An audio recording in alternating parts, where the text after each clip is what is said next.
Hello everyone, welcome to Teach Me Tuesday. Today's episode is sponsored by the wonderful Unicorn, who are running a special promotion at the moment, and we're going to talk about that a little bit later on. I'm your host B-Dub, and we are joined by our teacher Proud. Hey. How's it going? I don't like that. Why? Because I feel like we're not joined. I want to be part of the we. I don't want to be the joiner. That sucks. Why'd you put me in this position? I don't see the difference.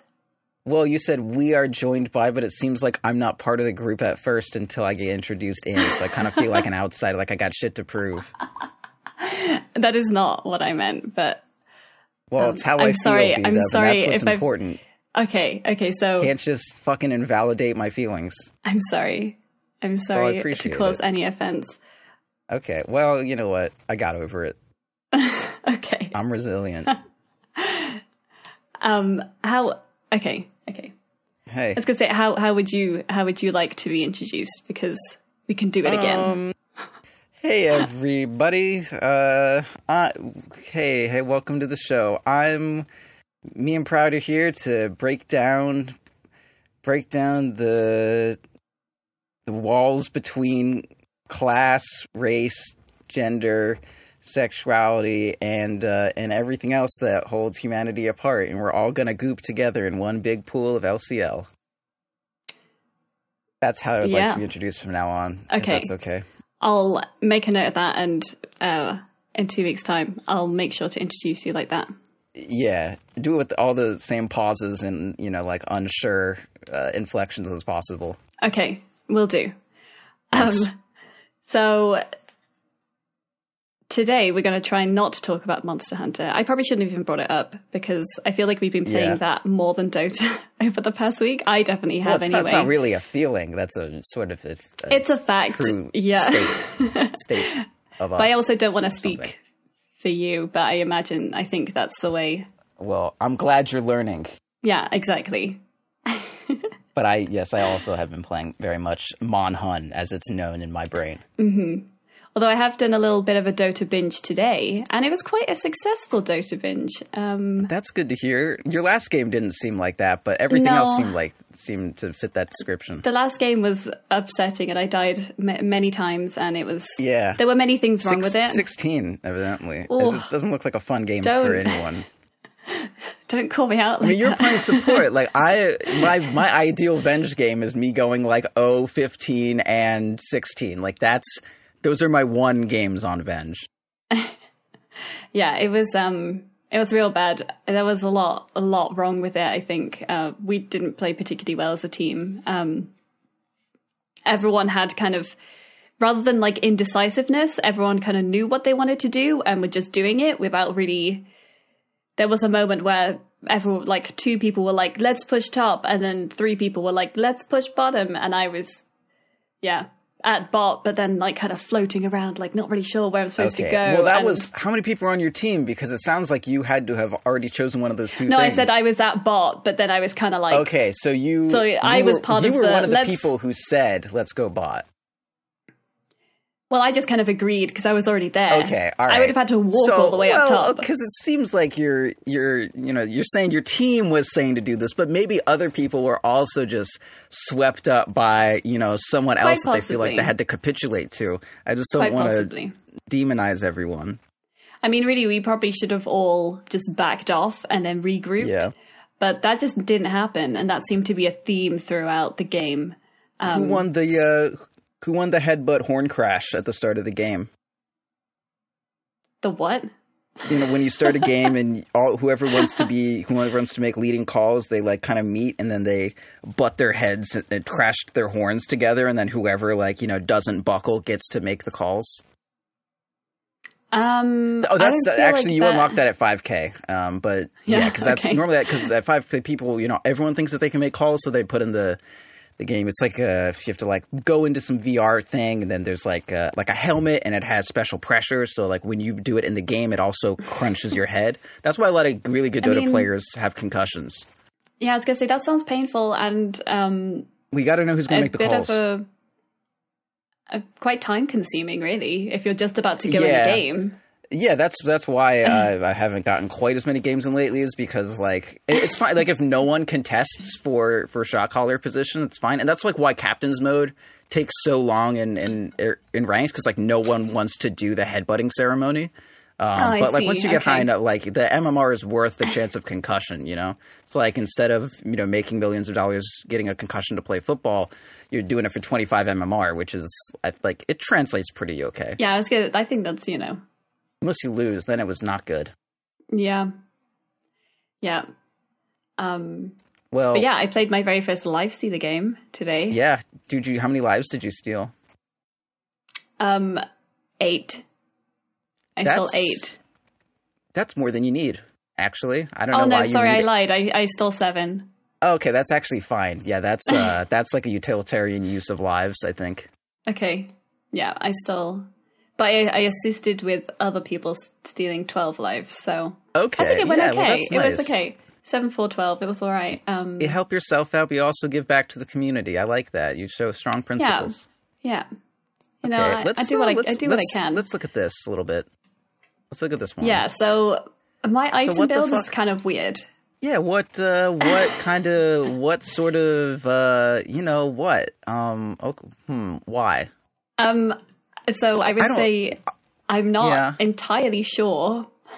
Right. Why? So let's start from square one. What caused you to be like, time to steal lives? Oh, this is actually not a good Lifestealer game. This is really not a good one at all. Well, it's a good here. I'm glad you played it. Okay, well, because no one else was picking, and I was I guess I'm gonna just pick it. So I you're courageous. I picked it. I think that's how it worked. I think that's what happened. Yeah. No, I mean, sure. Why not? And yeah, but honestly, I don't really know what Actually, you were last pick this game. Was I? Yes. Oh. You were pick number 10. Well then. I don't know. Sort of the opposite of what we thought the situation was. Well, I played 2 Lifestealer games. Maybe the first one I played. Okay. I was definitely first pick at some point today.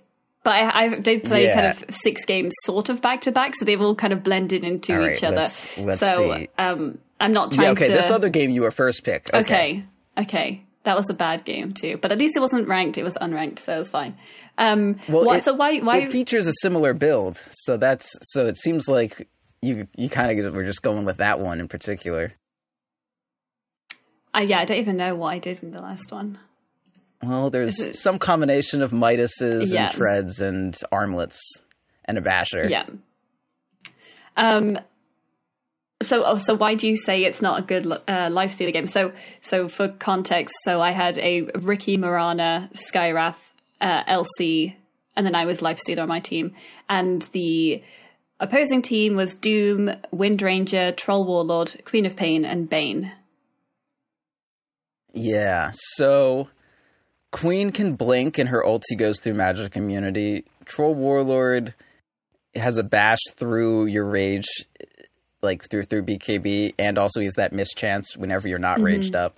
Windrunner can give herself 100% evasion and and basically invalidate your slow. And you're good against Doom. You're pretty good against Doom. Like Lifestealer doesn't mind getting Doom too much, unless you go Armlet. In which case, like if I'm against a Lifestealer as Doom, the second I see that Armlet turn on, I'm just going to Doom him. And then he can't turn it off. So and he's just like, oh, shit. And he's losing a lot of health. I did not even think about that. Yeah, it's very That's good. Cool. Bane's ultimate goes through magic immunity also. And he can also enfeeble you through magic immunity. So really, that's not a great kind of situation to be a Lifestealer. Yeah, I guess when you put it like that, I guess not. But it worked out. For like anything... Yeah, I mean, you won. Like, counter picks aren't everything. But in general, I look like anything that can go through magic immunity or kite me very well is, in general, not a great Lifestealer game. But I like it with the Ricky, though. Ricky plus Lifestealer is very good. You, like, get in the Ricky, and then you infest bomb someone, and then they just fucking die. Yeah, that was pretty fun. Except, I don't think the Ricky kind of got it for a couple of times. I would be, like... pinging him and then pinging my ult, and I'm like let's go, and he's just like quite fast, so I'm just like running after him like please stop. Yeah. I also went in the Legion Commander a couple of times, and that was pretty fun. Yeah, she's also a good one to get into. But All yeah, right. And it was good. Except, yeah, the build was weird, I feel. Yeah, it's not. I wouldn't say it's good. I mean, yeah, I wouldn't really. I'm not this is the second. That was like the second time. Well, the third time I've ever played Lifestealer. I played a bot match. I then played an unranked game, and then I was like, let's just go into a ranked game. So did this game just like happen to you, or did you were you planning on picking Lifestealer? I was planning on picking Lifestealer. Okay. Is there any particular reason why you didn't investigate maybe last week's Theorycraft Thursday episode where we played Lifestealer?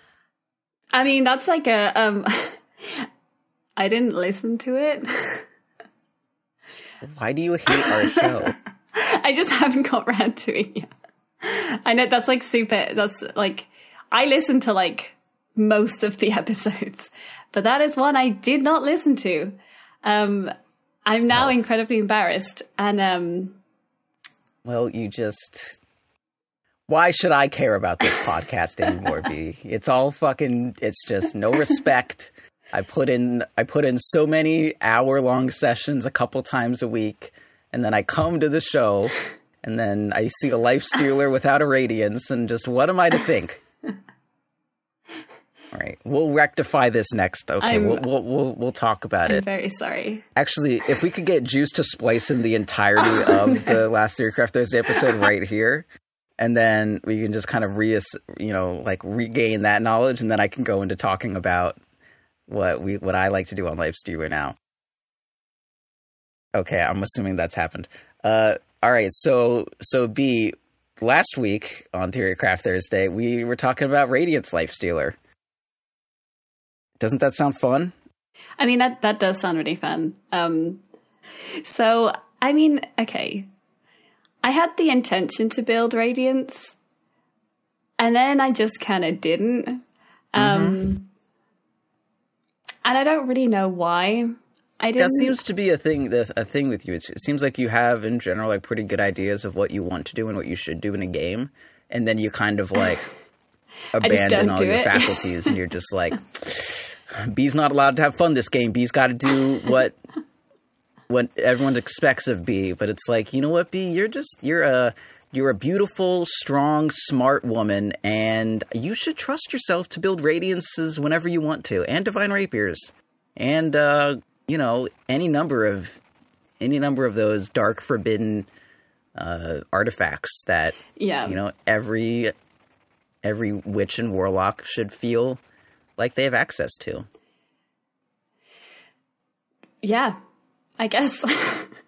So next time I see you playing something that's like, Proud does some really stupid ass shit on this hero. I think people will get mad at me for doing this. Just, you know what? Hey, do it anyways, and then if you get reported, I'll play your low priority games. Okay, deal. It'll be really easy because they'll be at a lower MMR.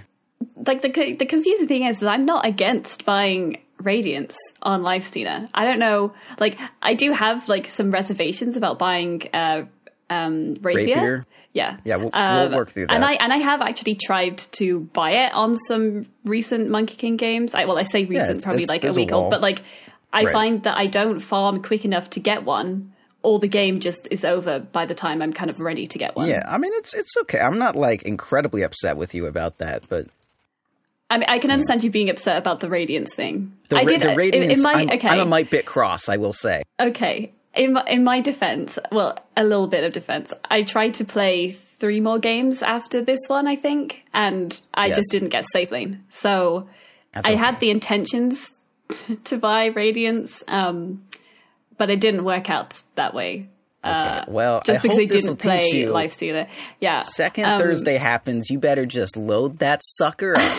Do you not have like a good podcast listening time?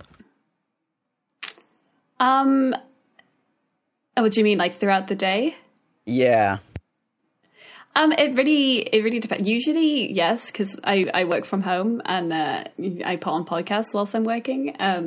Yeah. But I'm kind of embarrassed. Not to really while you're playing that, Monster Hunter. Well, I was gonna say, like, when on Thursday, that's when I got my TV, and that's when I set up the PlayStation, that's acceptable. and then I just didn't do anything from Thursday because I played Monster Hunter like for 1 billion hours. I binged it really pretty hard.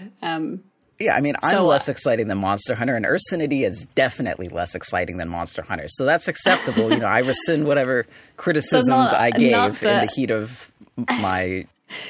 So not that it's really any excuse, but that is why I didn't listen to the Thursday episode. That's a perfectly fine excuse. I'm sorry. I didn't understand your situation. I didn't appreciate the context of the emotional state you were in and what sort of needs that you had that needed to be filled, that I needed to accept, Hunting that monsters. I couldn't. Yeah. Okay. So I just hope we can get through this episode before I run out of things to say. Okay, right, so then. Radiant's Okay, Lifestealer. so yes. What a concept. So I'm just going to run you down real quick on what it is. For people who haven't listened to the Thursday show, probably none. You're probably the only one actually, B. But you get it like really early. You get treads, and there's been a little bit of an update as people would know if they regularly check my Dota buff games, which is why would you do that? But so the general build. I'm just trying to find your profile here. Where's B? Is she in Dota? There she is. Hello, B. Okay, great. So the build is you go like treads and wand. So normally Lifestealers go phase boots. That's why I was kind of surprised to see you have treads. What made you decide treads? So the very first game I did build phase boots, which was quite useful. Okay. And then I decided to follow a different guide. I thought this one looked more fun than the Tortellini one. So that's about it. Phase are good so actually, the reason I chose the guide that I'm going off this one, not that I picked the right items, is it has radiance in it. Okay. Well, that's good. That's why I picked it. But I then didn't build radiance, which is kind of dumb. But you know, well, you did your best. What can you do? So phase boots are like good, but you know, they don't have any health on them and they don't have any attack speed. So if you're going an item like Radiance over Armlet, you're kind of low on attack speed. So I like going phase, and then you get an Aquila if there's no one else on your team that's going to get an Aquila. That also fills out your armor pretty well and gives you a bit of extra attack speed. Like if you go phase, you definitely want the Aquila because you need at least, you know, that like 9 agility or whatever for some attack speed. But, you know, I mean, I got an Aquila in my last game because no one else was going to get one, and we were going to definitely like push pretty hard. But anyway, yeah, so you do that, and then you just get a Radiance. Last week I was getting Midas Radiance. Last week I didn't do that. That was when I was first playing it, I was Midas Radiance. But the last week I just did the straight up like Treads Radiance. And you just go from that into Solar Crest, into Sanjin Yasha, into Assault, Kiras, into Nullifier, or, you know, Bloodthorn, whatever you want. And that's just how you do it. That's just how you do it, bud. Yeah. Cool. So, you know, try that next time. And as far as talents go, there's like so on Lifestealer, the talents, like you want to take the 20 attack speed because, again, you're not getting any attack speed really with your items outside of the treads. Mm-hmm. And you want to take the move speed over the 30 damage. 35 move speed's like a lot. And like Lifestealer's biggest issue is getting kited, not having an additional 30 damage. And then at level 20, why did you take 50% open wounds Lifesteal?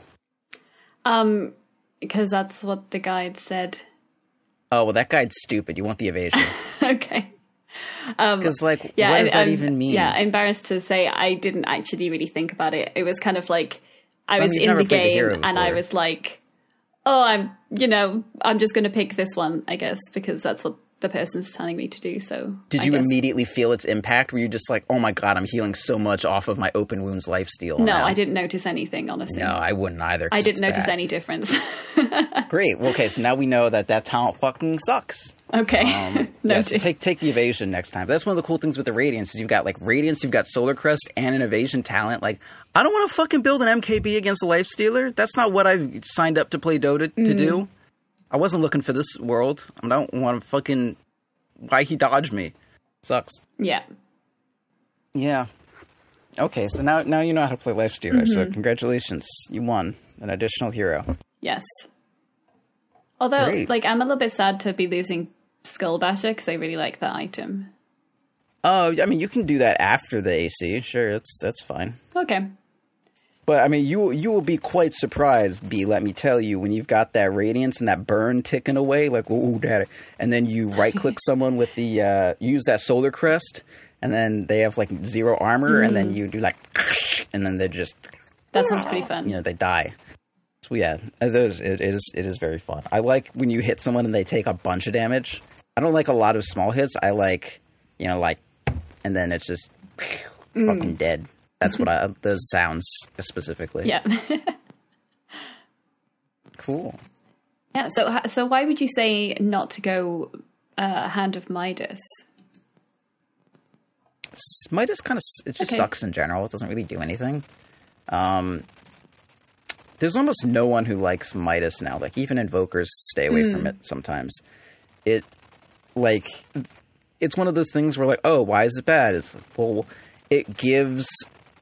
it doesn't give enough gold or give you enough experience to be worth the money that it costs is really the, like, it's not like, it basically is just me saying, like, it's not good enough. Like, oh, why don't you go Maelstrom? It doesn't do enough damage. It's like, okay, is there no bigger reason than that? But, like, no, that's pretty much it. Like, there are other options that will give you more than a Hand of Midas.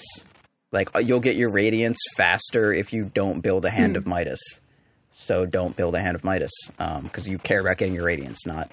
It's like if Anti-Mage were to go Hand of Midas. It's like, no, like, Battle Fury is what you need. You don't need a fucking Midas. Okay. Like, what are you doing? Just get to that other thing that, like, instead of buying a Midas to get to an item, right now it's better to just get the item in the first place, rather than, like, making it a two-step process. So, yeah, fuck right. Midas. It sucks. Fair enough. Great. So, I am curious about how to play Juggernaut. You like Juggernaut, right? I am an extremely proficient and mighty master of the masked one of the masked isles with powerful blades. I don't really know. Level. Like every time I've tried to play Juggernaut, it's been a disaster. I thought he was supposed to be an easy hero, but I find him like really difficult. Oh, he's absurdly easy. That's definitely your fault. I don't know. I find him really difficult to play. So I've played 4 games with him, like real games, and most I got good news for you, B. I have 100 times that number of games. I got 100 times that, so we're in. I can help you out with this one. So like I think like good last hitting animation. I like that. It's nice. Yeah, it's not like bad. Too slow. It's pretty instant. It's nice to last hit with, right? Yeah. But it's just like I don't know what to build on him. I don't really know how to use his abilities efficiently. Like I always seem to be I always seemed no, that was me. That a cat-related just event, me being clumsy. That... Just kicking something. Okay. Yeah. Just I kick things I feel just so mad about not being able to play Juggernaut. So yes. Yeah, I just don't I seem to like be against Juggernauts who are just like amazing. Like they just like powerful they just like spin and they kill you, and then when I try that I just spin and I die. Like it's like spin to win, I was spin to die. For me. Yeah, spin to spin to sin. I don't know. It just seems so difficult. I don't know how to make it work. How do I make it work? Okay, well let's start off with what like the goal of a Juggernaut is. Like what is Juggerbean? Right. Juggerbean is what I call him, by the way. Okay. So we're gonna start with that. Take that Juggernaut away. It's not Juggernaut. It's Jugger. Yes, but instead of yes, we say bean and yes, so pretty much the same word. Okay, so with what do you? All right, so what do you think Juggerbean's trying to do? You know, like how does a Juggerbean go through a game? What's Juggerbean's goal? Like, an anti-mage wants to farm to Battle Fury, farm to Manta, then farm to Basher, and then kill everyone. What's a Juggerbean trying to do? I don't know. Like, hit things fast and lots of times. All right, well, let's look at his skills. Let's look at his skills. Hey, he's got low base attack time. That means he attacks well, so you're not wrong about that. So he's got spin. He's got something that gives him magic immunity and lets him do damage while moving. So that's cool, and he's got that from Juggernaut level 1. Builds of Manta, right? So, Yeah, he's a big Manta boy. So, like, in the laning phase, outside of last hitting, like, what's this boy doing? Like, Spectre is playing defensive and just getting last hits. But we got Juggerbean with this nice does damage while moving and magic immunity at level 1. So he's probably going to try to get that shit in use, huh? What, so you can be extra aggressive on Juggernaut? But, it's... Yeah, kind of, like, the cool thing about Blade Fury is that it's damage while you're moving, and you can't really be... they can't really retaliate to you with spells when you do it. So, if someone is running away from you, like, what normally happens when someone's running away is you auto-attack them once, you stop moving while they do that and they walk forward. But with Blade Fury, you just kind of keep going. But if they're faster than you, if they get their boots before you, they will just get away. So on Juggernaut, you want to get your boots pretty quickly. So your first kind of like minute or so in the lane isn't going to be too focused on like attacking so much as it is, I want to get my wand to finish that item up because I want to be building my wand charges early because I use a bunch of mana and I don't have a clarity at my starting gold anymore. I want to get my quelling blade so I can actually last hit because I don't start with a ton of damage. And then I want to get my boots and I want to get that shit mad fast. Like if I'm in a try v try or a duel v duel kind of situation, almost 100% of the time I'll get like wand and then boots and then quelling blade just because I want to be able to leverage my Blade Fury as fast as possible. Like being able to do damage while moving is crazy. That's like when you get chased down by a gyrocopter and he just keeps pressing Q and you're just like, I can't not be taking this letter. This Q keeps happening to me. Juggernaut's very similar, only he has magic immunity while he does it. So like you want to just be last hitting like a good boy. And then whenever you can, you just like walk up to someone and then you press Q and you just chase them down. And that pretty much, that should like win your lane well. And then if you have anyone else on your team supporting you, that'll like often turn into a kill if they get slowed down and they have to tank 100% of it. Cause it's good. Like at level 1, it does what? Oh shit. That's like 400 fucking damage. Okay, yeah. Jesus. Yeah, so it's one of those skills like Macro Pyre that does like infinite damage as long as they stay in it. So yeah, you just want to get that shit going. Okay. Get it going, B. Okay. So that's your goal in the laning phase. It's important, like when you look at any hero, their skills kind of inform what you are doing with them. So like if if like society ended and all the internet was gone and I specifically died a gruesome death, a really gruesome, fucking horrendous death, only like a rat should have to endure. And I just died like that. And you really wanted to play Dota, but there's like no resources left. The only person that you have to talk to is like, I don't know, my dad, and he's not good at Dota. He's never played. So if you're in this island, all you have to talk to is my dad, but you really want to play Dota and you wanted to learn a hero, what I would recommend you do is that you just like look at all these hero skills, see when they're available at whatever point in the game, and then just kind of like reverse engineer what you wanted to do through that. Nyx has a way to go invisible and a stun, so he sets up ganks. There's all kind of follow from just like what the core of the hero is.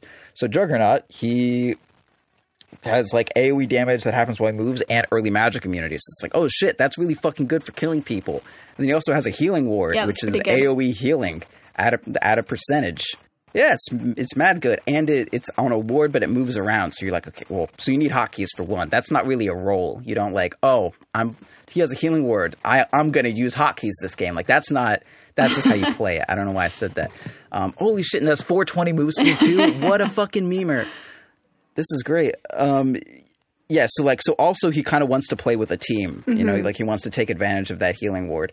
And he wants to play a kind of zoning game. So like, if your healing ward is behind you, you don't want them to just like come in, kill your healing ward. And then, cause if you're regenerating 5% of your health a second, you're not going to ever die. It's like impossible. So you also want to be protecting that healing ward. And you want it to be getting maximum usage by healing your team and all that shit. And then you have this Omni/business where you just like fucking attack a bunch of people, but not creeps. So it has like this kind of requirement on how and where you use it. So you want to have control over where you are. And then you have Blade Dance, which is, I just beat the shit out of people. It's not really a lot to think about that besides, I right-click things. So you have this hero that can kill and not be killed very easily early on, and has kind of just throwaway magic immunity that you can use for escaping. You have heals for all your friends. You right-click well, and then you have a very positioning-based ability that can just outright kill almost anyone. So what you're left with is a hero that wants to like get to a certain point in strength to where he can use his abilities. Every hero wants to get there, and sort of 5-man and find positions to get good Omni Slashes until you win the game. And then after you get those, you place a healing ward and you try to like claim a zone with your team, and your Omni Slash is part of that zone. Like if I place my healing ward like right around where your creeps are coming in, or rather if I place it so if I'm pushing a tower and your creeps are coming at me, like down the lane. Let's say I'm raiding at the bottom dire tier 2. It's just like a straight line down what that lane is. And so I'm sitting there and the creeps are, like coming down that way. Maybe the creeps are right in front of me. If I have my healing ward to like the back left side of me, so like southwest, if the enemy wants to get at that, they're not going to be near the creeps. So I can just Omni Slash them and kill them. But if my healing ward is like near the creeps, then they can jump in there, kill the healing ward, and I can't really Omni Slash because there's creeps around. Unless you get Battle Fury, in which case you don't really care quite as much, which is why you get Battle Fury. I mean, that's part of it. But anyway, like that's the kind of deal. Like your zoning is very important. And if all they can do is kind of like get up to you and not get past you to kill the healing ward, like you're not gonna fucking die. You're just gonna beat the shit out of them. Okay. And they're gonna blow all your shit, and nothing bad is gonna happen to you. Especially like if I get low and then I pop Blade Fury and I'm still getting healed through it, or if I pop Blade Fury, I can pop healing ward while I'm in Blade Fury now. It's amazing. So like. You kind of just want to like sit there with your healing ward and your team and claim an area, and you just be like, you can't fucking come here. We're gonna do this. And then the second they fuck up at all, you Omni Slash them. How do I Omni Slash them, proud? There's so far. You get a blink, B. Jesus. Okay. Yeah. Okay. Get a blink dagger. Okay, if you are playing a Juggernaut game and you do not get a blink dagger, and this is a mistake I've made countless times myself, like you are Boo Boo the Fool. Okay. I've been warned. You know what we always say? I don't know. What do we always say? No, come on. Always buy clarities. Well, that's very good. That's another way to not become Boo Boo the Fool. I wanted to specifically are saying about Boo Boo the Fool, but that's Like, what do we say about Boo Boo the Fool? Get a blink on Juggernaut. I don't know. I really wanted you to work Boo Boo the Fool in there because I feel like we've had a lot of discussion about Boo Boo the Fool, and I feel like you're kind of letting me down. Do you think I know anything that I talk about? I don't know. I don't know anything either. I don't know. I'm just trying to entertain people and make some money so I don't have to get a job. I'm sorry. Fuck. Okay, so what we say is that we don't have... Okay, yep. Oh. I'm sorry. Yeah. I don't know. Okay. I feel like this is... It's taken a turn and... No, we've learned a lot so far. Okay, so that's a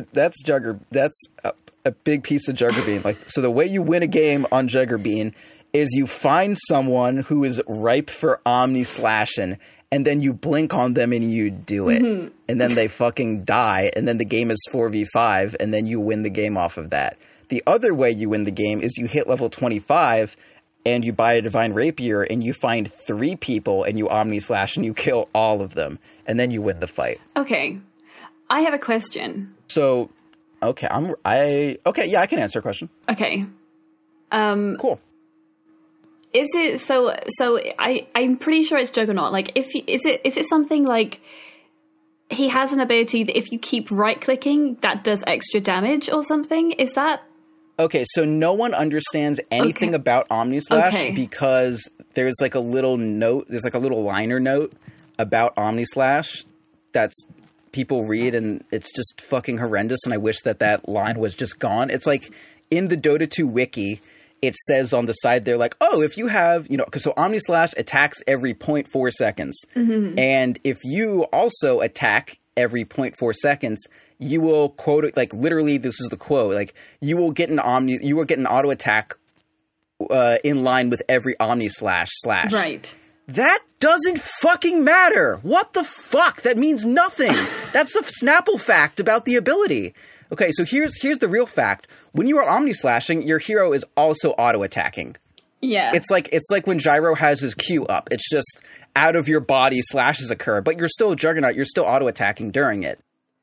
Right. And if you have a 0.8 auto attack, you'll get an auto attack every two slashes. If you have a 0.6, you'll get 4 attacks within 6 Omnislash strikes. There's no reason to focus on having a 0.4 auto attack. It's just a fucking Snapple fact. Doesn't matter. So it doesn't actually do anything. It like whether or not you hit some golden like break point on your attack speed, there's no break points. There's none. Okay. You just during the duration of Omnislash, your auto attack is going off. Right. That's the only important piece of information. And if you ask myself, well, how do I get exactly as many strikes, or as many auto attacks as I do Omnislash strikes? I would say, why the fuck does that matter? Why are you thinking about that? Like, why is that an important thing to you? And then I would also reply, I guess 0.4, but who gives a fuck? Doesn't matter. Okay. B, and then when you get out of Omnislash, your auto attack is still going. So like, let's say I had 0.5, so I get 3 slashes, and 0.5 seconds goes by. Let's say, okay, so 1.5 seconds goes by or 1.2 because that's 3 Omnislashes. It's 0.4 times 3. And if I have a 1.5, if I have a 0.5 cooldown on my auto attack, I'll have attacked twice after the second slash, and then I'll attack 0.3 seconds later after the third slash. There's nothing mattered there. There was nothing, there was no interesting, it's bullshit. If you've ever read that and you've had like, oh, that I'm going to build it, like your brain lied to you, Dota 2 Wiki lied to you, everyone lied to you, only listen to me from now on. Please buy my health supplements. They're expensive, but they're worth it. Okay. Will do. Okay, so that's a fun fact. So you auto-attack while you're Omnislashing. That's why you get a Divine Rapier, because once you get the Rapier, Omnislash isn't, oh, I get a sweet 200 damage auto-attack, every 0.4 seconds for up to, 14 slashes or whatever the fuck. It's that I'm invulnerable in attacking people with a Divine Rapier for, 6 seconds. Okay. And that's how you kill people. Like, the auto attack is a huge deal. The Omnislash also procs your on hit effects. Like if you have a Desolator, it'll apply Desolate. If you have a Diffusal, it'll do the mana burn. If you have a Maelstrom, it'll do the lightning bounces. But that doesn't really matter that much. Who really gives a shit? The lightning bounce is interesting, but that's about it. And that's And Battle Fury, it'll also cleave with Battle Fury, which is why you get that. Because the worst thing that can happen is if you Omnislash someone and then a wave of creeps come. But if you have a Battle Fury, it doesn't matter if you're slashing other things; they're going to cleave to them, so it's fine. That's what makes them a really good team fighter. You can just blink in Omnislash, and then their entire team is taking damage, and you're invulnerable, so they can't react to you. And then your team kind of comes in when they're all in disarray, oh, do we group together? Oh no, we're getting cleaved. I guess spread apart. Try to get it on the Tidehunter. Tidehunter, get the fuck out of it. And while they do that, they get echo slammed. So that's one of the cool things you can do with Juggernaut. But if you can't really do that, or there's not a perfect opportunity for an Omnislash, or you're not sure your team's gonna follow up on you, what you do is you just sit on the outside of a fight, place a healing ward, kind of keep it with your team or whatever, or don't, whatever. And then when your team goes in, that's when you just blink an Omnislash, and then the whole team fight is oh fuck, we're all dying to this Omnislash business we didn't see coming. If we don't have an Omnislash, you just fucking walk up there and then you just stare at someone, you go, oh, whatever his voice line is, and then you try to do it. But what if their person with a Yules was in front and the person who wanted to Omnislash is behind them? And then you walk up there and then you get stunned. And you're okay, I'll immune the stun with my Q. And then you're and then you walk up to someone, then you're 5 seconds, you have to wait 5 seconds before you Omnislash. And you're just oh, this fucking sucks. I hate this. So you need a Blink Dagger, dude. Noted. Don't play Jug without a Blink Dagger. I won't. That's like I've done so many times. I've been like, oh, you know what? It's actually fine to not get a blink this game. I was wrong, B. Always get a blink. Yeah. Okay. Always. It's really funny saying your name when I am like using any sort of inflection at all, because that's like, you know, like when you call someone B, like they're your B-boy or something, or like blood. It's like, what up, B? But I'm like not trying to do that. It's just, yeah. So it's like, anyway, yeah. So that's like how you want a fight to go on Juggerbean. As far as your items go, and again, these items inform you about how you want to play the hero. You get a Battle Fury. You get Phase and Aquila kind of first. I go Phase and the Bassi. Because once I get, because I want to, you know, as we said, I'm really strong with my Blade Fury, and we get Omni Slash at level 6. And one of the things with Juggernaut is like, as soon as you get level 6, you should probably get a kill. Like a kill should occur. You should have wand charges and full mana. The Sage's Mask inside of the Bassi helps you keep that full mana. Also, Clarities are good, but you can't start with Clarities anymore because they fucked up the gold. But you should, you know, like try to get a kill on the enemy offlaner, or at least be as strong as, you know, like you can get a kill if you Omni Slash or Blade Fury them. So they are very cautious. They stay away from you. And then you get your Bassi, you turn it on, and you fucking push that tower. And then either they have to come fuck with you and you kill them, or they have to accept their tower dies. So get that Bassi early. And then after that, you get a Battle Fury, and then you farm like a motherfucker. Yeah, that sounds good. I want to do that. And then you finish your Aquila, and then you know what you go next, B? Do you know what it is? A Manta? Hell yeah. Some people like Sanjin Yasha, but you know what we say to them? Fuck you. That's what we say. It's fine. There's a lot of games where it's totally fine to go. But even just in the interest of you like practicing things and getting more comfy, especially with key binding and stuff, now that you have that, you know, like if you want to play Juggernaut also, I'd recommend just go to demo real fast, buy a Manta style, set your bindings, they'll be set for in game. But yeah, like Manta just gives you a lot of options to do a lot of different shit. It increases your farm speed. You have a Battle Fury, so you can support the mana intake, outtake, uptake, whatever. You can support that, and you can just do like a bunch of crazy shit with it. Like if I'm Omni Slashing someone and I want to, I don't know, like, and I want to just increase their confusion, I'll like in the middle of the Omni Slash, I'll like pop out my Mantas and then like, you know, have them both be attacking, and then like run one away and put it on a support or something while I'm Omni Slashing, and then everyone is just confused as shit and no one knows what's going on. Like it's like okay, he just Omni Slashed and put an illusion on me, but at the same time, like if you get Blink Omni Slashed, you're like, it's a ghost! What happened? Where's the ghost? And then there's like a fucking like physical manifestation of the ghost running at you, and you're like, ah! That is! And then it's attacking you, and it crits, and it's very strong, and it's good. But yeah, and then like you can also split push really well with it. As I said, you have magic immunity, just like throwaway, so you can, you know, like go somewhere really far, and then use your Manta style, and then hit your Blade Fury, and then activate your TP. And unless they got a fucking Bane next to you, you're gonna get away. You know, no lion is gonna stop that one from going off. It also gives you more map control, because like, oh, I'm pushing a lane up, and then I pop my illusions and I send them up the lane, and then I go push somewhere else. Because Juggernaut can be very siege oriented with the healing ward. Like there's a lot of times, like against Tinker, dude, my Jug against Tinker is the best shit, because I just literally sit in front of the tower and I got a healing ward, and there's March. The machines, they're marching down. Yeah, and I'm like, imagine if that dude at Tiananmen Square was like fucking was Superman and he could turn into the Hulk. Yeah. Like that's what you are. There's just those machines marching forward, and you're like, fuck fascism. But you are like a magic blade dude, and you can spin, and you have a healing totem. So you just like literally take no damage, and you live through it. And then once you start getting low and he jumps in, he's like lasering a rocket, you just Blade Fury, and you can still auto attack when you're. Oh yeah, Blade Fury is weird. So your auto attacks go off when you're in Blade Fury, but they do 0 damage. Oh, okay. But they still go off. So like the attack itself, its damage is reduced to 0 unless something is magic immune. So like if a unit, so the exact way it's coded is if a unit is being affected by your Blade Fury,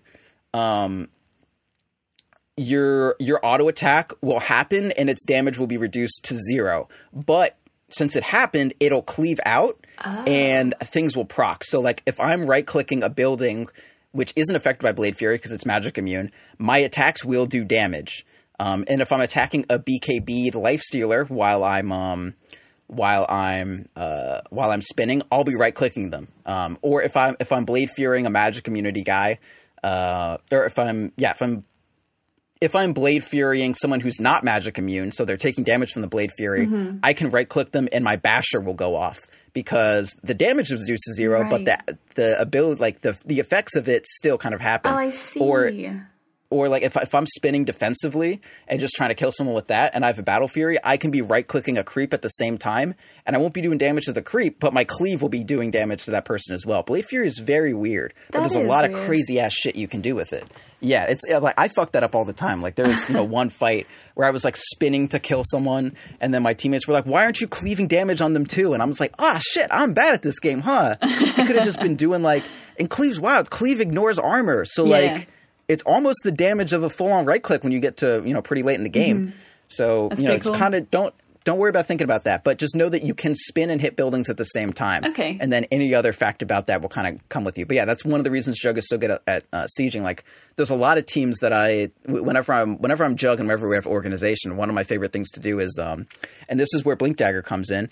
If you're sieging against someone, and like if I have Aegis, I do this all the time. I'll just blink up to the enemy high ground and then like right click once or twice, and then their brains will, figure out that there's a fucking Juggernaut there. Then I'll press Q and then I'll right click it until there's like 3 seconds left. And then I'll just start spinning away while I'm magic immune using my phase boots and all that. And then like right at the end as my thing is about to wear off, like, my Blade Fury wears off for like half a second and then I Manta just in case there's anything flying at me. Okay. And that's like, I got, 3 or 4 seconds of free hits on a building that I got punished. I did not get punished at all for. And it cost me all it cost me was an 18-second cooldown. So you can do that like twice every wave, and you can kill buildings pretty fast doing that. Yeah, that's pretty good. Yeah, it's insanely good. But yeah, like Juggernaut against Tinker. Juggernaut is the only carry I like against Tinker, honestly. Tinker's such a pain. I guess PL isn't too bad either. Yeah, Tinker's a piece of shit. That's why learning Juggernaut would be great. Okay. Do you go... You get Blink, it's good. Diffusal Blade? No. No. You really only go that if you're against a Deucer or something, or if you're not going Battle Fury. With most heroes, well, every item fulfills a certain niche that a hero has, and it kind of checks certain boxes, right? So Diffusal, the box that thing checks is it's a very combat-oriented damage item. Like, yeah, it's got agility or whatever, but the burn is like, it does like 40 physical damage and it's got agility. It's got, 20 agility on it or whatever. So it basically gives you like 60 damage. 40 of it isn't affected by crit, but that's its own thing. But Battle Fury is also an item that just gives raw damage. Like kind of the two Juggernaut builds are Battle Fury Manta or SNY and Manta Diffusal. Those are kind of your two options. Or if you're me a while ago, it's more of a Yasha Diffusal Manta, but that's its own thing. So if you get the Battle Fury, you don't really have room to just put a Diffusal in there. What you're more interested in is getting your Blink and your Basher, because once you got that, like a Basher is going to be better for control than the Diffusal. So if all you need is the control, you don't need the 40 damage, 20 agility. You're better off just getting that Basher. So like my build on Juggernaut is Phase Aquila because you're in Wand as well because it's this patch. And then you go Battle Fury, Manta, Blink Dagger, and then Abyssal, and then either Divine Rapier or Butterfly. Almost every game. It's incredibly rare that I'll deviate off of that at all. Like, at all. It's very rare I would ever do anything else. Okay. And that makes it so, like, early game, I use my skills to be strong, and then mid game, I'm just farming, and I only TP to use my Omni Slashes or to give my team a healing ward. Like, pretty often, if someone is, like, kind of getting ganked and I don't feel like I can get there, your healing ward moves at 420 move speed. So if I don't have my TP up, like, let's say I'm farming the Dire jungle, or the dire offlane jungle, and there's like a fight going on at mid, and I'm like really far from it, I'll just like pop a healing ward down and throw it mid, and hopefully it'll get there in time to save someone. But I've got like 360 move speed. I'm 80 move speed below this healing ward. Like I'll just throw this shit at them. And that's a really good, like, and I've saved so many people with that. Like you can respond to ganks really well. Like defensive TPs on Juggernaut are unreal good because if someone's diving you, they don't have creeps, so you can just Omni Slash them. And, you can get out with Blade Fury if you need to for free. It's very hard to TP to save someone as a Juggernaut and then just get blown out of the water and die. At the very least, you Blade Fury away. So TP reacting with Jug is also very good.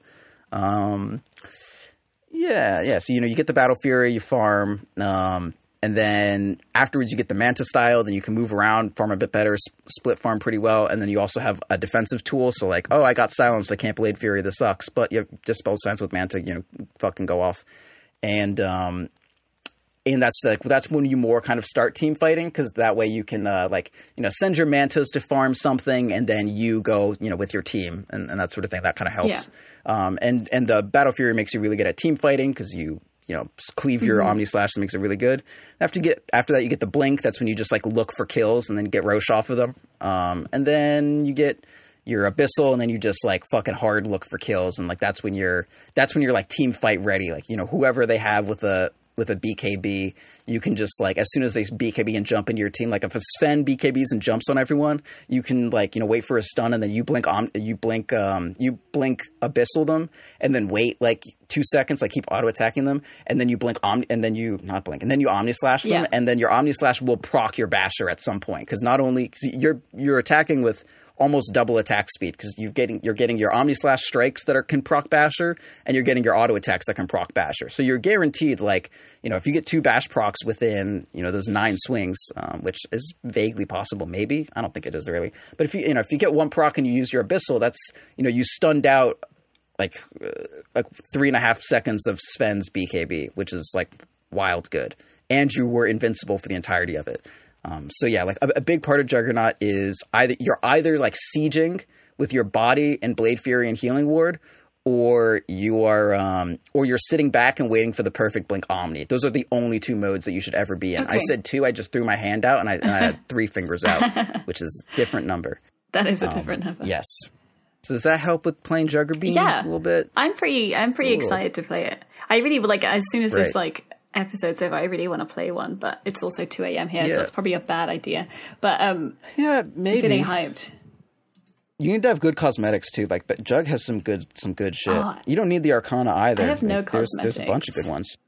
Oh, that sucks. I use the Mask of the Wandering Demon with the little the rice hat on, and it's very cool. It's got like a big old brim, and it like covers most of your face and the way he stands, but he's got these like little eyes. It's a big old mask. It's great. Oh, that's cool. I use the default pants too. The default pants are very good.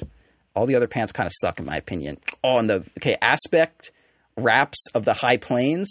So I'm a sucker for any cosmetic that like, it's for your arms, but it also gives you something somewhere else because I had the polygons left over. This gives you little fluffy little ankles. You get like little fluffy black ankles, and then also fluffy black arms. So I'm like, of course, these other cosmetics don't give me fluffy anything. Well, and I get 2 fluffs with 1 item. And you want to be fluffed, right? Like, I want to be as fluff as possible. Right. Gotta stay fluffed. That's what that commercial is. Oh, I don't have any. I don't have any hats. This is sad. But also, I don't mind the way Jug looks. Like, his face he's one of the better pretty good, heroes. actually, so. Yeah.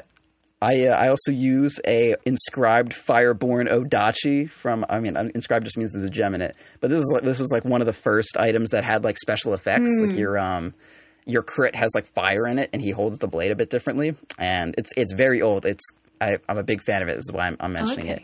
But I have logged 3,200 kills on it, which I'm very happy with. So this is like I'm going to pass this down to my family for generations.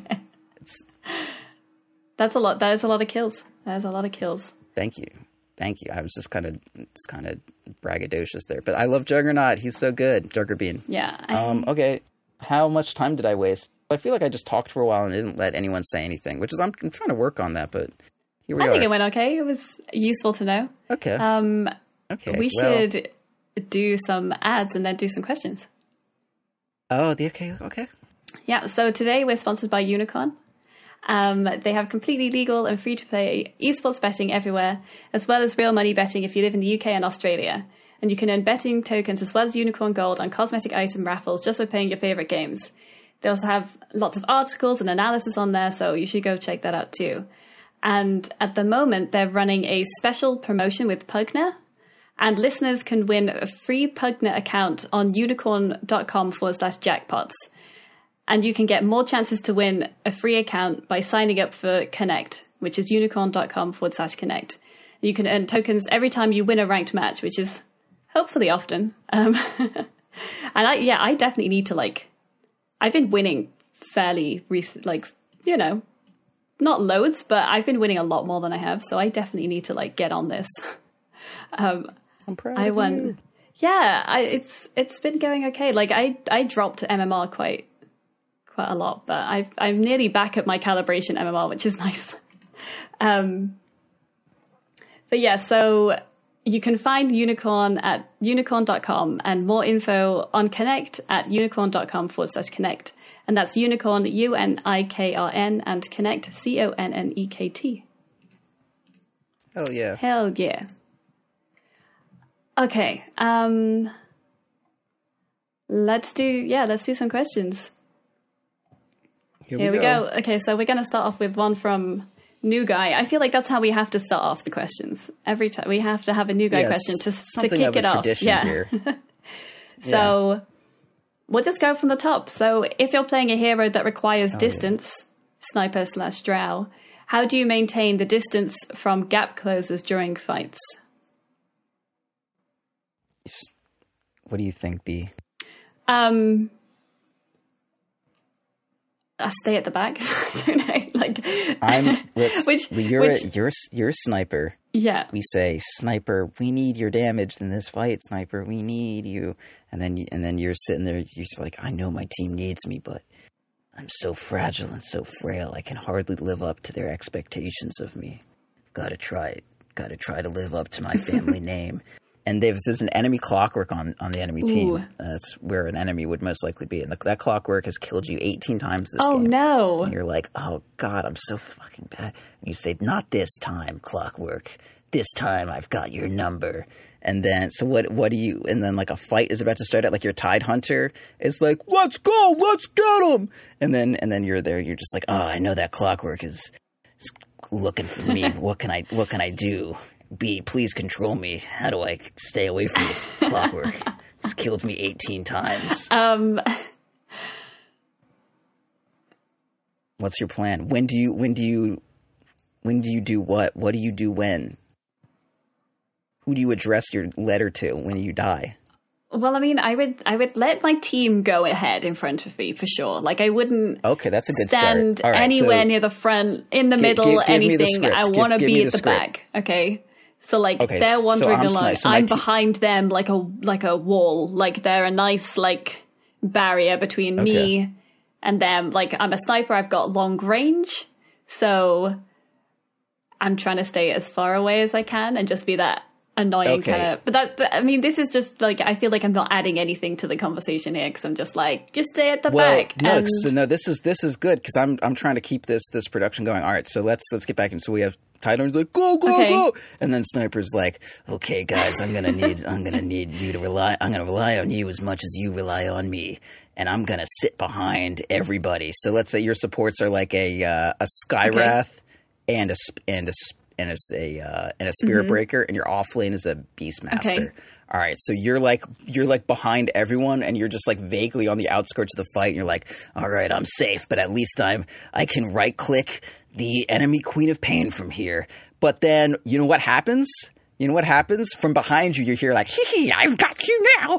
And then you fucking just get jumped. You get right click and you're fucking pounced on and it's hee, Slark is here to kill you. No. And you're like, oh fuck, I didn't predict this one. Proud didn't tell me that there was a Slark in this situation. I didn't know there was a Slark in this. And you fucking die.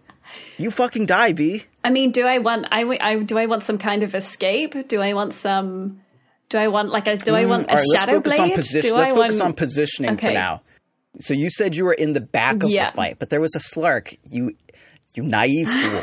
There was a Slark the whole time. No. And okay, so let's think about this. So if I've got a formation, all right, so I've got a big wall in front, And this is Dota 2, right? So like people have blink daggers and shadow blades and smokes and shit. What do carries with blink daggers often like to do? They like to get in, or like, what does a storm spirit do? A storm spirit gets in and kills your backline. Yes. So if you've got a sniper that's like, you know, fucking, all right, so you're on a hill, this highly defensible hill, and then a griffin flies by, and then fucking Leth was his name? I don't know. The big bad guy, the big Witcher from the second Witcher game. He pops down. He's this big muscular assassin with knives. And he pops down into like the highest tower, and your army is way at the bottom, and they all look around and go, "Oh, my king!"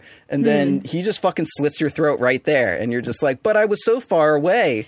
You know what? You need guards with you, dude. You can't just be there, and then just die. Okay. But if I'm further forwards, like with the rest of my team, then surely that's just asking for like a big team fighty ulti thing. Well, it's not so much kill me. So like if there's a faceless void, it's like, oh ho, like look at this chrono. I don't know.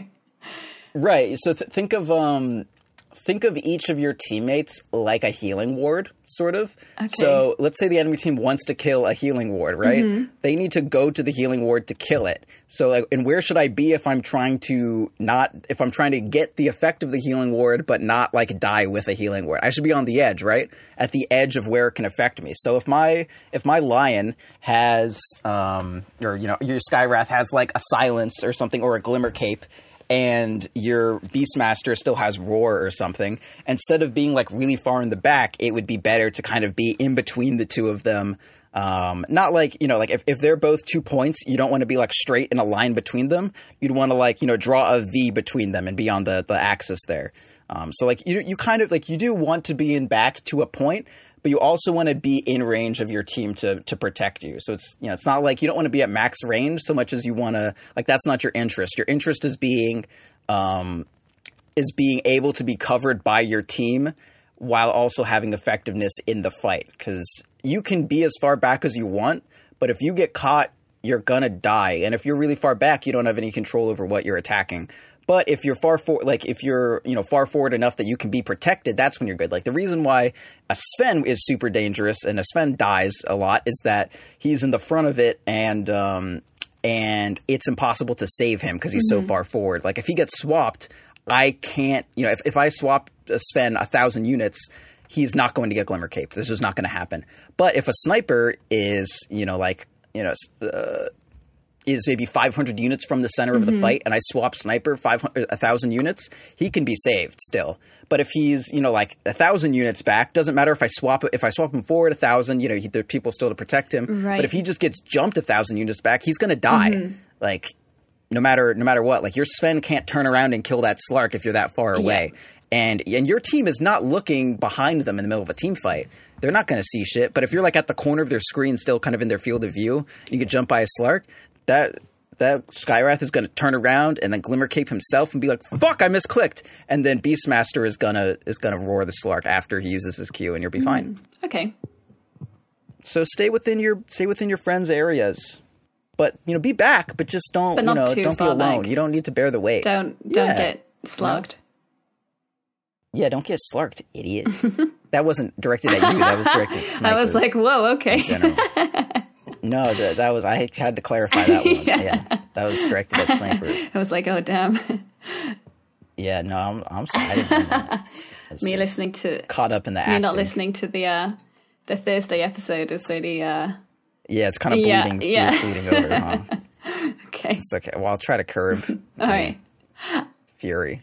Do you have a specific question you would like to do, or shall I just go on to the next one? We can do Kruger's first question. Yeah. I want Kruger's first question, and then I want to hit Jarrus's question, because that's relevant. So Kruger's first question is, what kind of transformative items are there for supports? Could discuss things like Necrobook, Rod of Atos, Yule's Forestaff, etc., or semi-transformative. Is that a thing? Situational itemization in the mid-game. Right. So B, when Kruger walks up into your inbox and talks about transformative items all up in your territory, what do you think? Like what is a transformative item in the eyes of a bee? A transformative item is something that enables your hero to do like more than what they were just supposed to do. Well, or like enhances what your hero kind of does. Or like I wouldn't say enhance, but yeah, like it gives you extra like new stuff capabilities, and that works well with what you already have, maybe or not. Yeah, yeah.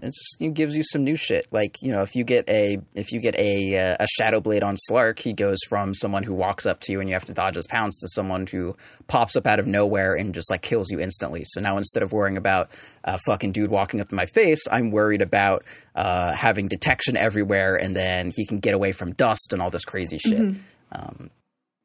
So yeah, something that just changes how you have to deal with a hero. In like a way different way, like a BKB. The second someone gets a BKB, I need to treat them differently. They're the multitude and a blink dagger. Like the difference between a Tide Ravage and a Blink Ravage, that's an entirely different game of Dota as soon as that blink dagger comes into play. So that's kind of what a transformative item is. Okay. So when you think about supports, like what items do you think there are for supports that kind of completely change the way you can play that support in the game? Or like, you know, let's say I'm playing if I'm playing Ursa, or if I'm playing you know, Ursa or Sniper. Those are two kind of extremes. What are items that just completely change how I have to deal with those heroes? Wait. So we're talking from a support side, right? Or yeah. So what, like if a support is against Ursa or against Sniper, like what items completely change the dynamic of those interactions, those heroes interacting? I think would Glimmer Cape count? You can do one for each. Sorry, one item. You know, not that affects both of them, but like you know, what item would affect an Ursa or what would affect a Sniper? Well, the first thing that came to mind was Glimmer Cape. Yeah, that's a perfect one. I feel like that would maybe work for both of them because it's unlikely they're going to be carrying dust as well. Yeah. Although it's unlikely the Sniper's going to be by themselves. So, but the Ursa might. Well, you know, I mean. But yeah, Glimmer Cape could be the end of a team fight. Maybe my favorite support item, I would say. Yeah, that's good. Closely followed by maybe Force Staff. Getting out of range is good. Yeah. Especially if Ursa is kind of blinked in, certainly. And then you're Force Staffing away, it just puts a bit of... Yeah, I mean, what can he do after that? I mean, Glimmer Cape is great against Headshot as well, because obviously it... not Headshot, sorry. Yeah, that one, sorry. Yeah. Assassinate, interesting enough, it gives the magic immunities. They can still see you, but if you're far enough away they're using Assassinate, probably doesn't really matter. You're invisible, or rather you'll not take the magic damage, which is what's important. But yeah, like the second you get a Glimmer Cape, a carry needs, if a carry is going to solo kill you, they need to have dust on them, which a carry is not going to have at most brackets. And Force Staff, like the second you get a Force Staff, Ursa cannot kill you unless he blinks on you and bashes you, which is a percentage chance. Like if you Force Staff about as soon as he gets there, you're fine. You're alive. You're great. So yeah, for sure. When you think about transformative items for carries, like what kind of comes to mind? I mean,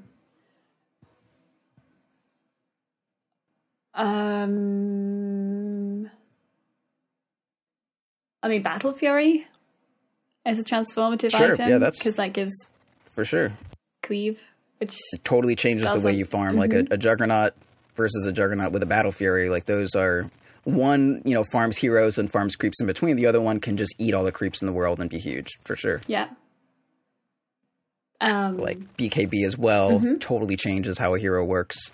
Yeah, Butterfly. Oh shit, I need evasion now. That's kind of transformative.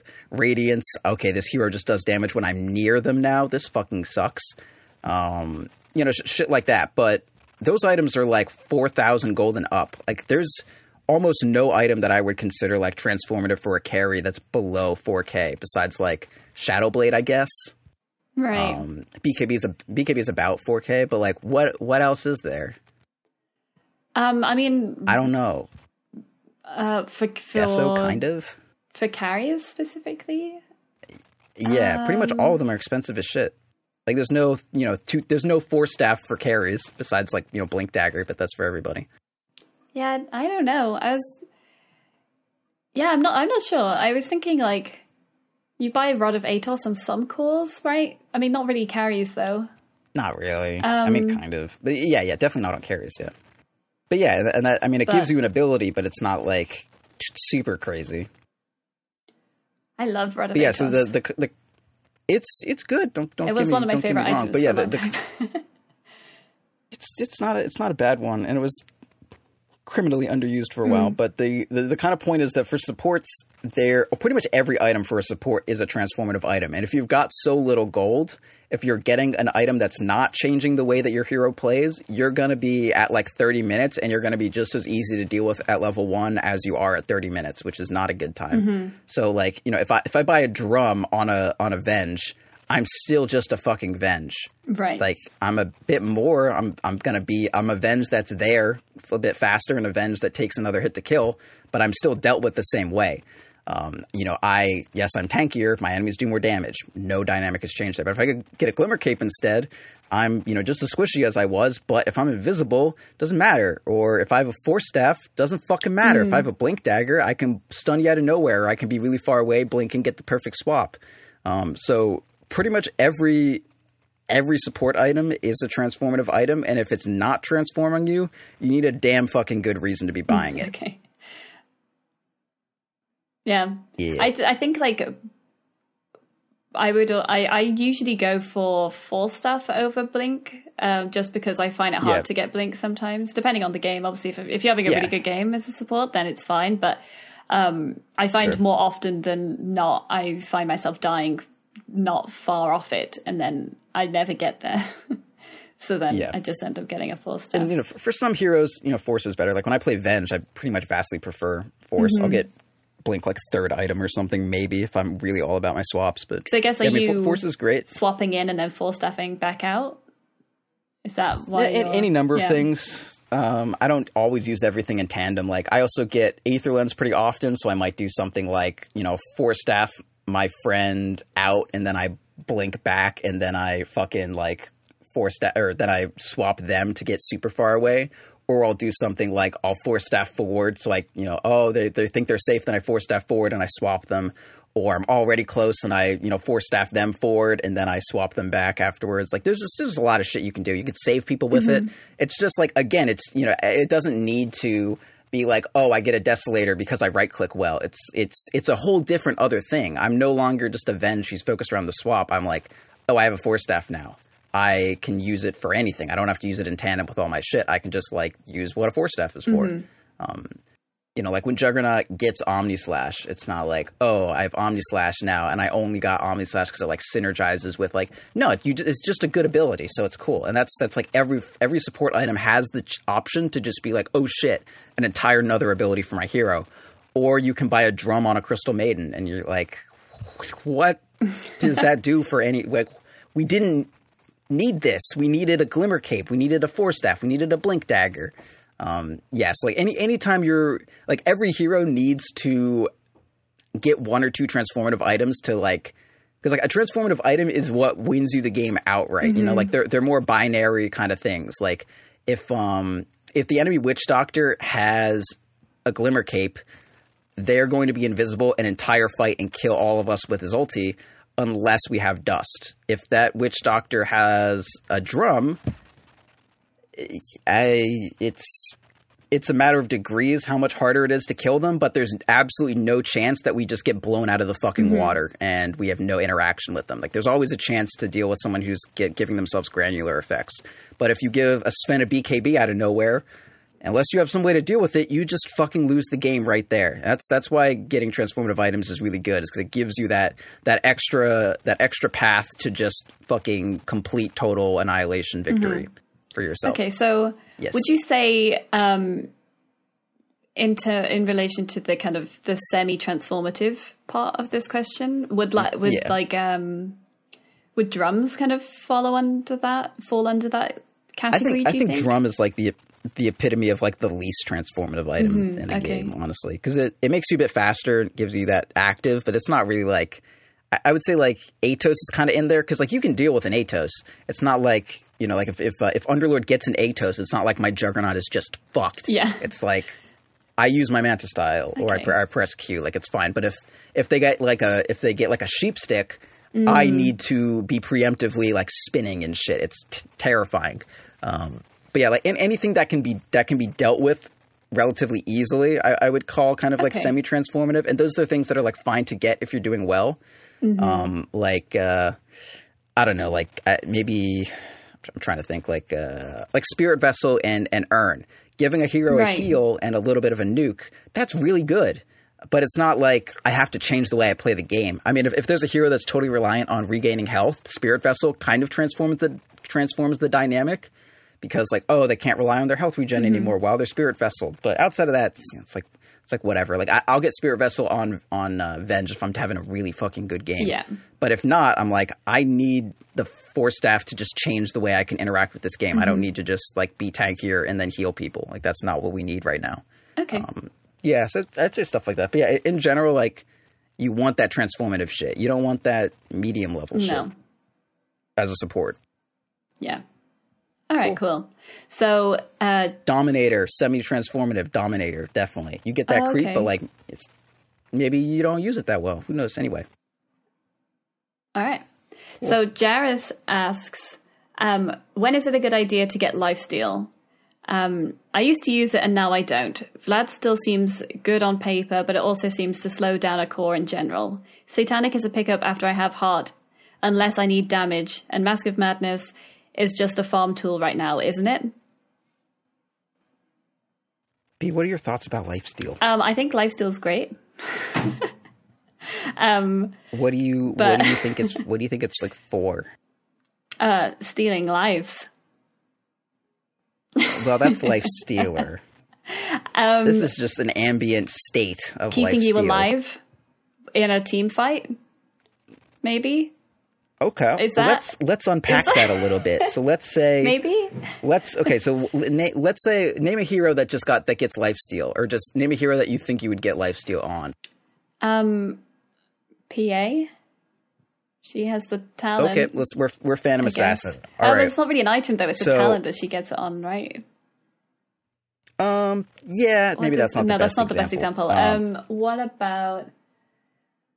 People used to get Vlads on PA a lot, but yeah, we'll go with someone else. I'm just trying to think of what maybe someone heroes I play that I buy Lifesteal on. Well, I mean, part of this question is going to be about figuring out why you shouldn't get Lifesteal. So, like, maybe a hero that you like Lifesteal on or think you would like Lifesteal on that doesn't ordinarily get it. Oh, Troll Warlord? Like a hero that you... I buy Mask of Madness on Troll Warlord, I think, I feel like the last... Yeah, me too, though. That's really good. Yeah. Yeah, I don't know.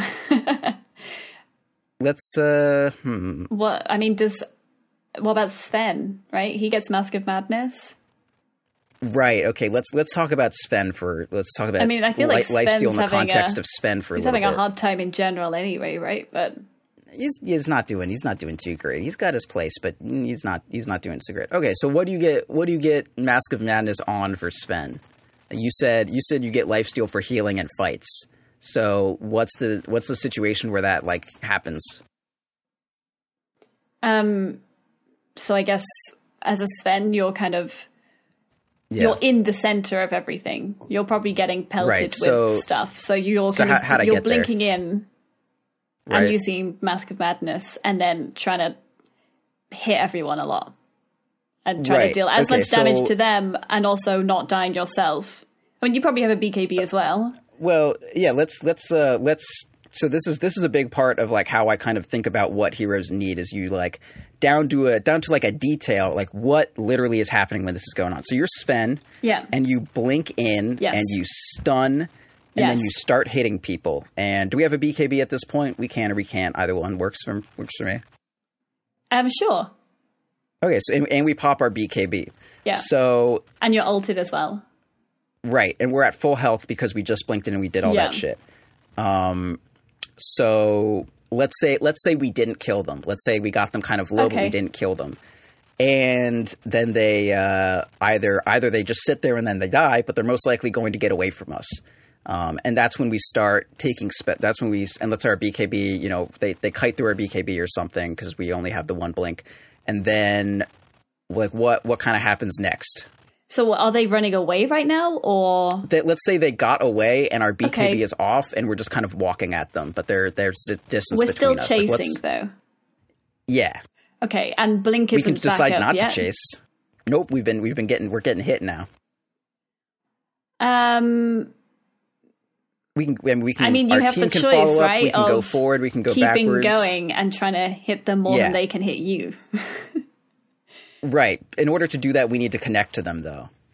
And if we do get so let's say we're fucking sweet as shit, like we're goddamn ballers, and we have an Abaddon that keeps dispelling us, and we get up to them. So we've got we're at like 50% health, and we're about to smang on someone, and there's other people smanging on us, and we have how does Lifesteal factor into this situation?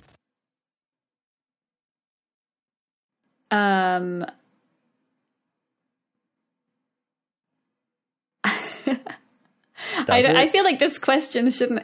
I mean, like Lifesteal only works when you're hitting them, and now I'm not hitting them. Yeah, so I'm hitting someone. So let's say I got there. Yeah, my Abaddon dispelled everything, and then my Jakira put down a sick ice path. So I caught up, and I've got I'm hitting a Legion commander. Okay. And there's a sniper shooting me, and that's kind of a problem, maybe. And a Skywrath kind of on the side. So what is Lifesteal doing for me here? It's stopping you from dying? Is it? It's keeping your health up? Could be. Let's make a Sven. I'm a Sven right now. I'm going to level myself up to level 20. Okay. We're going to kind of look at what I've got going for me. People like S and Y these days, right? So I get Power Treads, Mask of Madness, S and Y. Let's see, where's that item at? I don't even have it because I like Echo. S and Y, and then we're going to get the BKB. And we're gonna just put a Chrysalis in there. That sounds good for now. Let's get some skills in here. Get the 8 strength. Get the some people can go the move speed, and we'll get the Lifesteal, and we'll sit from there. Let's get our ulti leveled up. We love our ulti. All right. And okay, so we're sitting here. We've got a Mask of Madness, which steals 15% of the damage that we do, and we pop our ulti, and we've got about 600 damage. All right, so let's get our calculator going out. So we got 600 times 0.15 equals 90. And the enemy's going to have armor at this point in the game. Let's see, how much armor do we have? What's our physical resistance? We've got 42% physical resistance with only 14 armor. So the enemy we're fighting, if we're being liberal with their, let's say they have, 20 armor. They probably have 50% damage resistance. So let's divide that by 2. And we're getting about 45 health back a hit. Okay, that's not that great. No, it really... And especially if I'm hitting one person and I have 2 people hitting me, that's less than I thought. Right, and this is an ideal situation. I gave you a free connect to someone else. Like you're there. And how normally when you die in Dota, is it because you were losing just a straight up hitting contest with someone else? It's normally you ran out of shit. Like on Sven, when you die, it's you're slowly trying to chase someone, trying to get your hits off, but you're not. Or you're running away and getting stunned out and slowed, or you get caught and you die. Very little of anything in Dota 2 has ever been well, we were both smanging each other, but I wasn't healing for 45 damage a hit. That doesn't really have a lot to do with anything. I feel like this could answer maybe a problem that I have with life-stealing heroes, maybe. Yeah. So now that we know that and this is a big part of the whole visualization thing. So when you think, I'm going to get Lifesteal to heal during fights, think about any time you've ever died during a fight and if you were auto-attacking people during that situation. Yeah. So this is my issue with Lifesteal. Lifesteal heals you when you're doing damage, but almost every situation in Dota, either you're winning flat out or you're losing flat out. There's very little granularity to Dota fights. Like as soon as you notice you're losing, you back up. As soon as you notice you're winning, you go forward. If you're winning, they're backing up and they're not hitting you. If you're losing, they're hitting you and you're backing up. So it doesn't really make sense, especially for BKB heroes. And like heroes like PA, like you want to kind of go in and kill them all before they get a chance to retaliate. And once they do retaliate, they're going to do their whole fucking crock of shit, and you're going to be sitting stunned for that duration, and you're just going to kind of trade that off. And the only time Lifesteal is going to factor that into that at all is like if you guys all throw your shit at each other and it just like fucking turns out even through some bizarre circumstance, and then you end up just like smacking your faces together, which is it's like never happens. And even at that point, like what if you just had health regen? It'd be like just like DK doesn't have Lifesteal. He survives great in fights. Lifesteal sucks. Yeah. But it's good. It's not worthless. It's just not for healing in fights. Like, what does Sven and Luna do when they get their Mask of Madnesses? They fucking farm. Like, if you want to jungle, you get that Lifesteal first. So Lifesteal isn't for fighting. It's for farming. There's some select circumstances where Lifesteal can be good for fighting, like Troll Warlord or Ursa, who like can lifesteal to obscene amounts just because of the way their heroes work, like that ramping up damage where you know you're getting low until you get your stun lock going, or you're getting low until you get the fury swipes up, and then you just like whoop, all my health's back. But for the most part, if you just like get lifesteal, like healing only matters when you're low on health. And when you are low on health, you are not trying to hit people with your face. You are fucking running. It just doesn't make sense. It just does. There's no logical case in a fight for lifesteal, right? Does that make sense? Yeah, this makes a lot of sense. Yeah. Satanic can be okay because it's like for a specific period of time, I get all my health back within a couple attacks. So it's like, okay, I'm running now, but I Satanic, I turn back, get 2 hits off, I'm full health. Whereas Lifesteal, it's like, okay, I'm at half health, but I'm going to turn around and then heal for 45 if I just get fucking unrestricted auto attacks off repeatedly. And then my health is going to come back during this whole exchange and they're not going to kill me. Like, what? No, stop it. Like, Lifesteal is good for, like, if you're against like a Radiance or something that's just slowly ticking you down, Lifesteal can offset that, but it's not going to like, you know, it's not like I'm getting killed by an Ursa, but I'm lifestealing 45 damage. Like that has nothing to do with it. I'm going to die. I've definitely been thinking about lifesteal in the wrong way, I think. Yeah. That's just become incredibly apparent. Like I know it's good for farming as well. Like it's, you know, it stops you from getting too low and whatever. But, yeah, I've definitely been thinking of it more in terms of like, oh, I've got lifesteal, maybe I can be more like durable in fights. But actually, no, really has doesn't nothing to do make with much that. difference. No, and that would explain why I would die as much as I have been. Well, like in these like kind of specific situations, now I'm like, oh, I wonder why I died. Then I had lifesteal. I shouldn't have died. Yeah, I definitely should have, and that makes a lot of sense. Okay, interesting. And then also, you know, if you like it's not only armor, if evasion gets into it, like if someone has a radiance, then you're then like lifestealing, you know, 17% less, or a butterfly. It's like there's just so much that factors into it. Lifesteal really fucking sucks. But it's good for farming. Like it's incremental. It's not going to do anything major. It's not lifesteal is not transformative outside of the way that you farm. So it's like getting lifesteal should never alter your math on whether or not you should engage in a fight. There's very little to do with anything. It's mostly farming. Like it just kind of keeps your health even when you're farming is kind of the way I like to phrase it. And it also scales with your damage. So it's not like, well, like back in the day, you'd be playing Spectre and you'd get like, maybe you'd be playing Vanguard Spectre. But once you've got 4,000 health, that 5 HP per second doesn't really solve your health regen issues anymore. Like after a fight, you're still going to be fucking dead. But if you went like a Mask of Madness build on Spectre, then you'd be kind of set for your health regen the entire fight because you just, you know, your life still gets better as you get better. So it's, you know, it's good for keeping your health up throughout the game. But outside of that, like that's all it does for you. All right. Cool.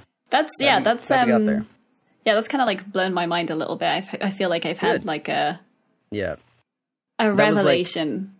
It's one of my major issues with Vlad's on PA. It's like, oh, she uses lifesteal well. Like, okay, this is how PA works. She blinks in, and she has evasion and BKB, and she like tries to kill everyone. If you are able to hit a PA, she's dead. If you're if you're going through her evasion and you're using spells on her, she's dead. Like, that's not... Lifesteal has nothing to do with that. You're not lifestealing when you're hitting people because you have no life... Like, you've not lost any life that needs to be stolen. And you're not lifestealing when you're dying because you're in the fucking ground. Yeah. Anyway, that's why I hate Lifesteal, and I'm mad that I used to always build it all the time. But yeah, health regen is really good. Lifesteal fucking sucks. All right. Great. That's like I keep fucking talking, but like that's heart on Sven and Phantom Lancer, because like, okay, if someone's trying to kite a Sven, if I'm running at them and then I just turn away and they're also walking away, there's a lot of distance between us. My heart's going to activate. I'm going to regen to full. Heart is like the opposite of Lifesteal, which means it's good. So if I'm getting kited, I can just turn the other way. Heart regens me to full. If I'm getting kited with Lifesteal, I got to continually be kited to have a chance of regenning. So heart very good. Satanic very bad. So pretty much get heart if you can over Lifesteal. If all you want is to be able to like survive, then yes, get heart and find a way to like get out of the middle of a team fight. The only hero that I really like Satanic on is like Gyro and Luna are pretty good with it because they are not heart heroes by any stretch of the imagination. For various reasons, but we're not going to get into that because no one deserves that answer. Okay. Maybe we'll touch on that on a... I doubt it, B. No? Okay. I don't think I've ever bought a heart. It's a good one. I highly recommend it if you ever play Sven in your life. There was one game where I think Fear was watching it. Fear is like the OG Sven player. Like TI2 Fear, like that's why people like Sven. Like when the free to play came out, that was like his specific set was it was a Sven set. Anyway, he was watching someone play Sven, and he's like, "Satanic Sven." Well, that's interesting. And I was just like, "Yes, yeah, buddy. I love you. Satanic fucking sucks on Sven. I'm glad we showed this moment, Mr. Fear Darkness." Anyway, that's all I got to say about that. Okay.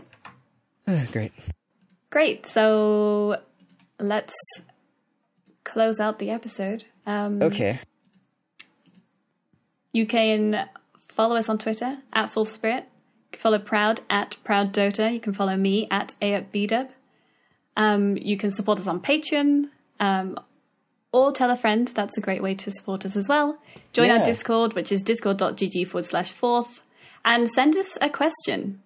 You can email it at show@fourthspirit.com or just direct message any of the hosts and we'll be sure to add them to our list. Many thanks to Unicorn for sponsoring this episode, and make sure you check out the special promotion they're running with Pugner to win a free Pugner account over at unicorn.com/jackpots. Got some good stuff. Thanks for listening and goodbye, everybody. Goodbye, everyone.